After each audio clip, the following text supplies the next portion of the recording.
What is up, everyone? I am Matt. This is Real Review, and today I have a special guest. You've seen him on here plenty of times, but I have none other than Amarú Moses, the man from over on one of the guys from over on Bite Size Breakdown, and I'm excited because it feels weird, but like this time last year we were talking was probably the last time you were on, and we were talking about another Disney Plus show. But that one was after the season aired for everyone. This time we're talking about another Disney Plus show that's just launching today, so be sure to go check it out once we get done with this. But that is Your Friendly Neighborhood Spider-Man, and unlike last time, we have got to see it all, and everyone's just discovering it right about now. So how you doing, Rue? I'm doing well, doing good. Glad to jump on here and talk about this with you, talk about this show.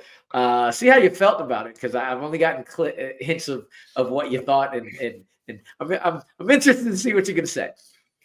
Well, you know my biggest complaint already. We'll say that, but like, I'm just gonna be honest. Off rip, peel off the Band-Aid. That's like the only complaint I really have. Listen. There are very few times where marketing does not or shows me a show and I'm like, okay, I love this vibe. And like, I did not like a lot of the marketing going into this show. I'll be just flat out honest. The marketing didn't impress me. I got scared. I thought this could be a really big misstep or flop. And I'm happy to say that I was wrong. Like, I will say I've always been a fan of the art style they chose to go with. I love the fact that they realized going into this, like, originally this was supposed to be like an origin story for Tom Holland Spider-Man and so on and so forth. And you can see it was called Spider-Man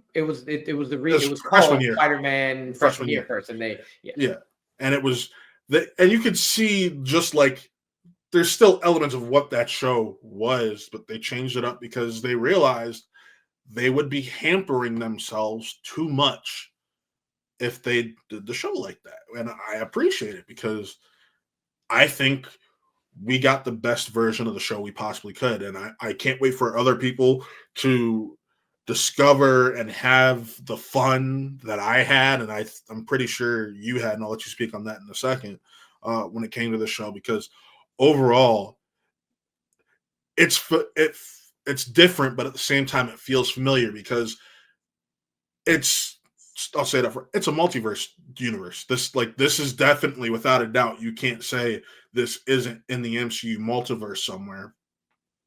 And because it's in this multiverse, it gives you a different look and a different vibe, but has similar events and whatnot going on as we grow with this story. So I was just sucked in. I couldn't stop watching it.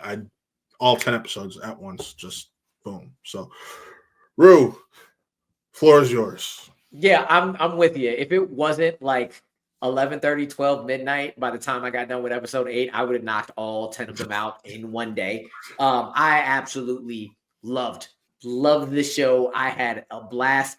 It's the closest thing. No, actually not the closest thing, because we just had X-Men 97 happen. Yeah. Just like X-Men 97 gave me all the feels of growing up Saturday morning cartoon for the 90s X-Men, this gave me all the feels for the 90s Spider-Man, which is up there with Batman and with X-Men as and potentially getting a continuation like X-Men 97.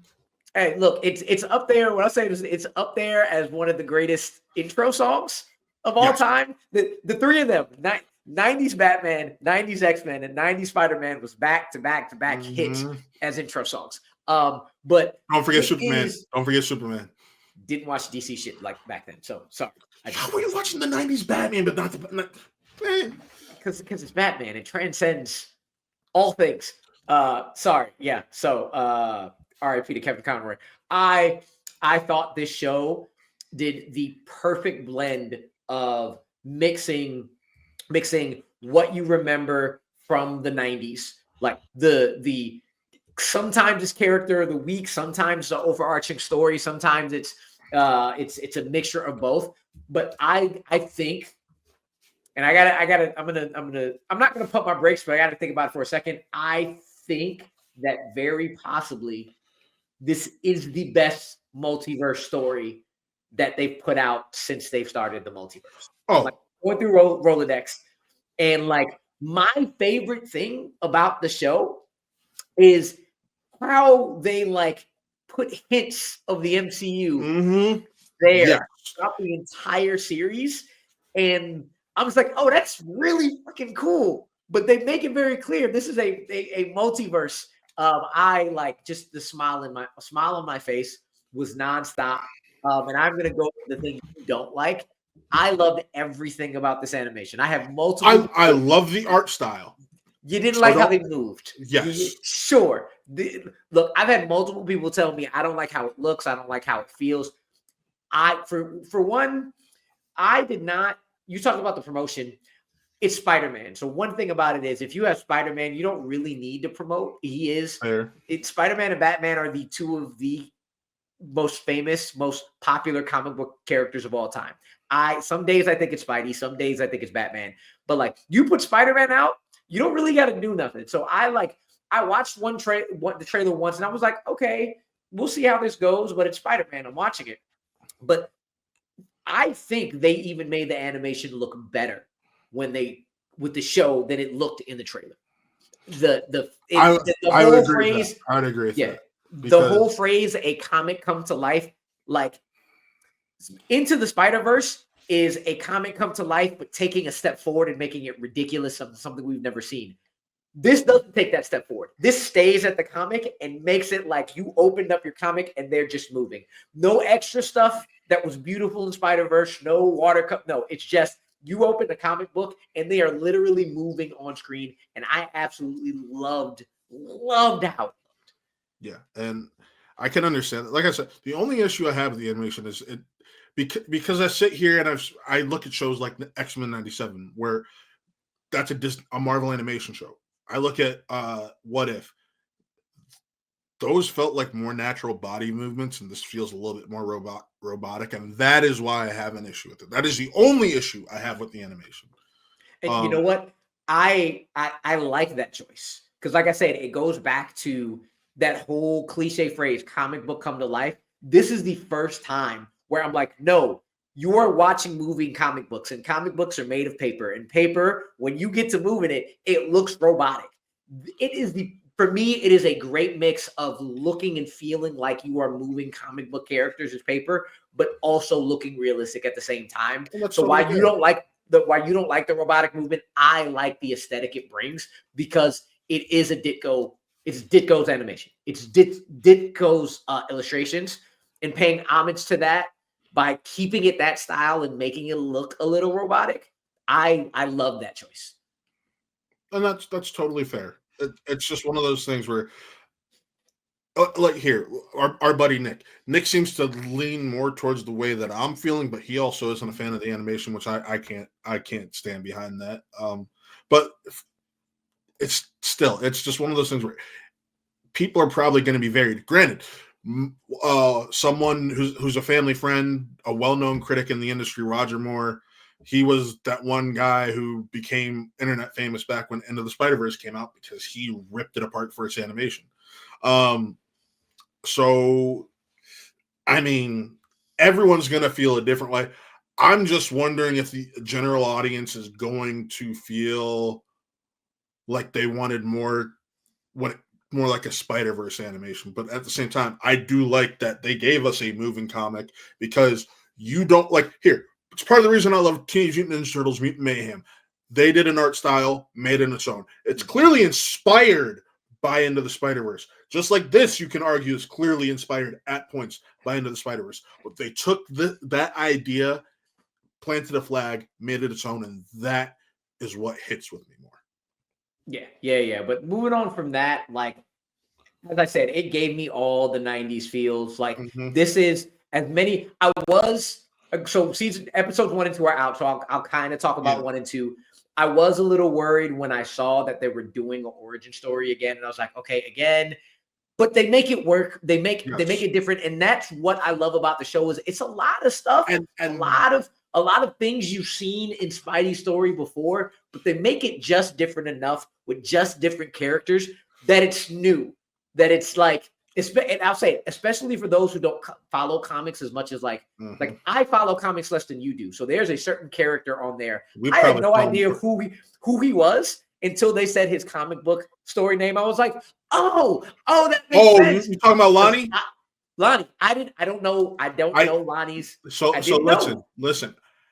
The name sounded familiar, so I ain't gonna lie. I did that quick Google search. I'm like, oh, so that's where we're going. Now I'm really curious how we're gonna get to that point. Yeah, but, yeah. So I love that. Like I do not know or did not know who Nico was. So that's really cool. Because of I'll just say this: watch Runaways if you want to know who Nico is. Thank you. That just hit right now. Wait, I know you watched Runaways. So that's why I just said it just hit right now when you said Runaways. So, but I was just saying that for the audience. But that's why I'm like, wait, I didn't. I'm just shocked that it just clicked with me. That did not click for you right away. No, I didn't. I saw Runaways once, and I saw both seasons or whatever. 3 seasons. Three seasons. I saw 2 out of the 3 seasons. Then, like Renzi Felice, my man. Renzi Felice. Colin Farrell and Penguin, you son of a bitch. But anyway, like I knew him because of Runaway, so I watched it. But like again, my comic book knowledge leads to it's just off of these cards. Yeah. I haven't gone deeper into that and anything Saturday morning cartoon and movie related. So, but anyway, totally like different relationships, same characters with slightly different variations to make their like him and Aunt May are a little different.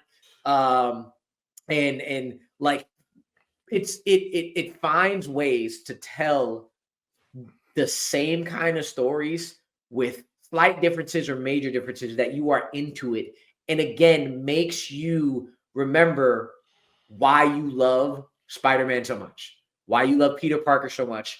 And like it reminds me, I saw a video of somebody asking who has a rogues gallery that can stand up to Batman's. Nobody can, but if you had to choose one, it's Spidey. Yes. Because all of them, all of his villains, all of his interactions, all the people he has connections with, and some cameos down the line, y'all are gonna flip. And I am just like, I was like, hell fucking yeah, with some of those cameos down the line you get. I had no idea about this first episode's cameo, and that was really cool. So I love this, and absolutely love the story, and haven't even touched the voice acting yet. Yeah, no, and let's be honest. We've alluded to this, but this is episode 1 and 2. We've seen episode 1 and 2, and hopefully, if you're watching this now, you've watched episodes 1 and 2 since they did drop today.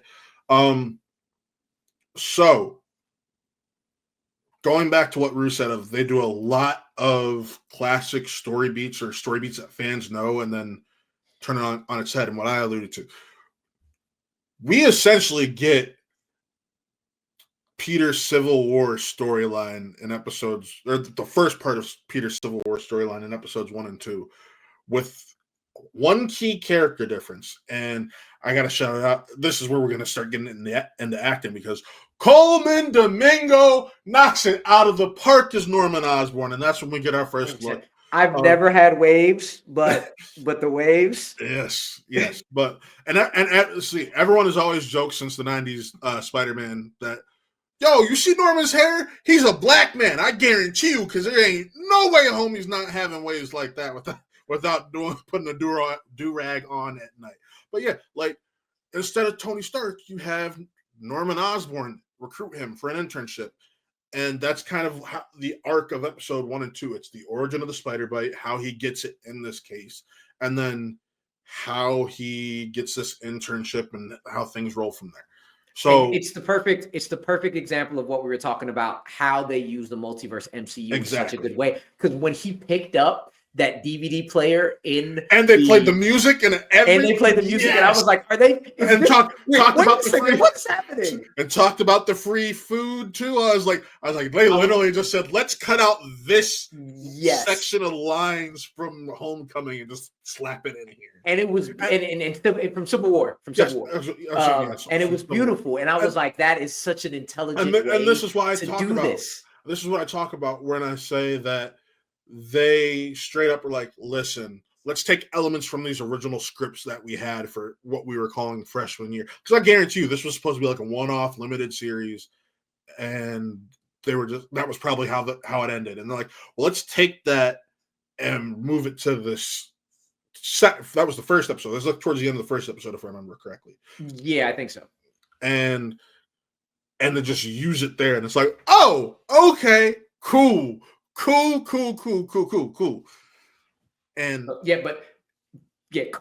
Coleman knocks it out of the park. I really like Hudson Thames' version of Peter. He sounds a lot like Tom, which I was like, okay, cool. But he sticks out. But he sticks out in his own way. Like, exactly. When I was trying to see, because we've gotten all three live action versions of Peter. Then we got all the different variations from Yuri in the Spectacular Spider-Man. I can't remember if he's in Spectacular, but also like the 90s version and all that. And at least for the ones I've heard, he finds that same essence as Tom, but he sounds a lot different. So it's, again, things that you are used to and you've seen and heard before, but in such a different way that you are endeared to them in a wholly new way. Yes.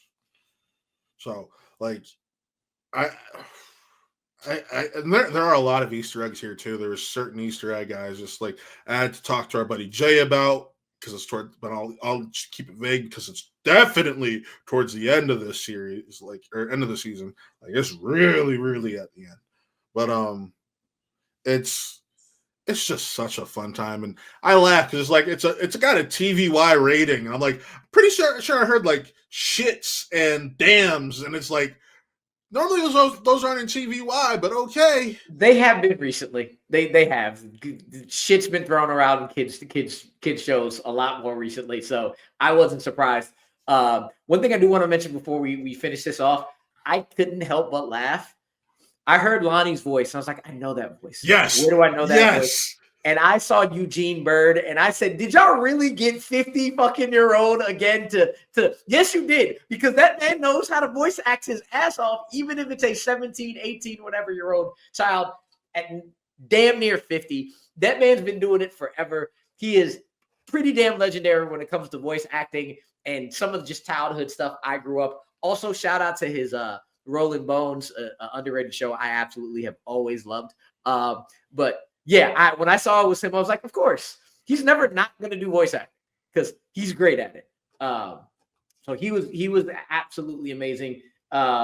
Everybody did their thing on this. Absolutely everybody. And I honestly cannot wait to see and hear what everybody else thinks about the show. Oh yeah, I will say I was glad they sent the full season, because you know a lot of the time it's like, oh yeah, you get like 2 to 4 episodes, and you're like, okay, well I've watched this, and now I'm just gonna sit here and wait an extra 2 weeks or 3 weeks, or in case of the Acolyte, 4 weeks, and it's just like, oh, okay. Now I'm like seeing how everyone's reacting to it. You almost get in the mood where like, do I really want to continue watching this? Because I'm gonna have to deal with all the like I'm able to sit here. I was able to sit here, enjoy it all at once, and be able to give full, concise thoughts about how I feel about it. And if somebody else feels the same way, feels differently after watching the first episodes, I can say, listen, stick to it, because I know what you have coming. It's similar. I had someone complain to me about Penguin, and I said, just stick with it. I know what you have coming. I watched the entire thing already. When it was over, you were right. That has to be one of the best TV shows I've seen in the last 10 years. I'm like, cool. And that's why I like being able to do this stuff, because sometimes people just need to hear stick with it with people who aren't going through it at the same time as they are. You know what I mean? Yeah. And I would echo that sentiment. This is the show to watch all the way through. 100%. You also get to knock them out in fairly good chunks because you get them all in a month with the 2 episodes. It's 2-3. Yeah. Yeah, and you get more than 1 episode a week every week until that 4 weeks straight. It's a damn good time. And if you don't enjoy it, I'm assuming you just don't like Spider-Man, or you just didn't enjoy it. And I'm being a little mean. I don't care. I absolutely love the show. So, Rue, if you're giving this a rating, what are you rating it? I am giving this a 4.5 out of 5. Five-star shows are shows that there is an immediate impact. And I could probably find, and even if they're flawed, there's just an impact that I'm like, this is something absolutely brilliant I haven't seen in a long time, and there's something slightly not getting this show all the way there yet, but damn, is it close? Maybe it's like very me, close. Maybe like me, you secretly had that issue with the animation. I'm kidding, but no, I'm actually at a 4.5 out of 5. Also, just that animation, the robotic movement brought it down for me, and like you and my dad said the same thing. It's a walking comic book, and it's like, yeah, but something just felt a little off. But yeah, I love this show. I had so much fun with it, and I can't wait for everyone else to get the chance to just burn through this like we did, because it is something special. Before we sign off, real quick, just all the normal housekeeping. Remember to check out our sister channel, Watt Real Gaming. That is where Taylor puts our Twitch streams after the fact. So if you want to watch the VODs, you can go do that there. He has a ton of clips doing all that fun shit. Also, check out the podcast we still have ongoing, Views from Metropolis. Smallville Season 5 got pushed back a week, but that's coming out this upcoming week. Or in 2 days, mind you.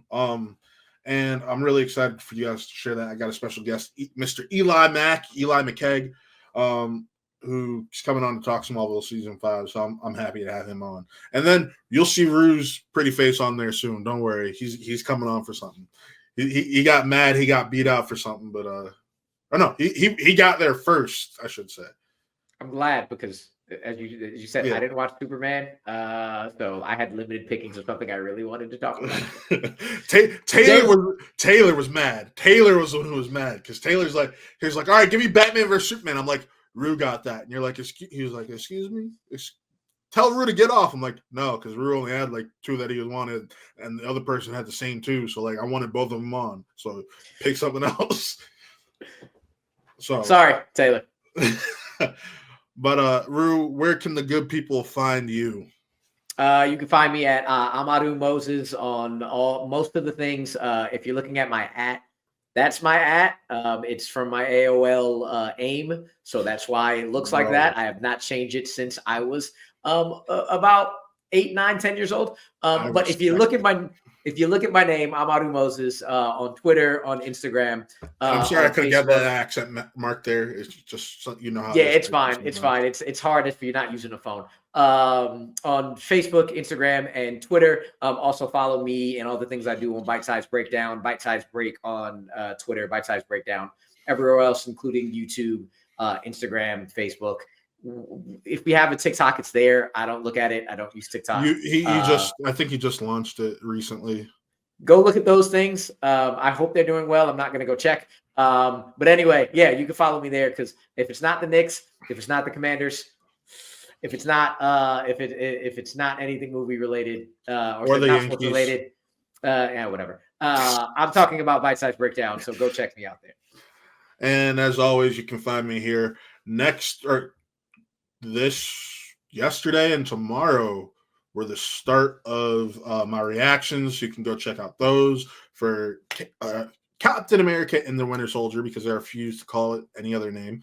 But for those people who don't call it that's real title, Falcon and the Winter Soldier, you can go check out the episode 1 reaction on this channel. It is live because it's 6 episodes, so I want to do something fun and do a reaction of those 6 episodes leading into Sam Wilson's first Captain America movie. So happy and glad to do that. But with that, folks, signing off, I am Matt. That was Amaru, and this was another Real Review. We'll see you next time.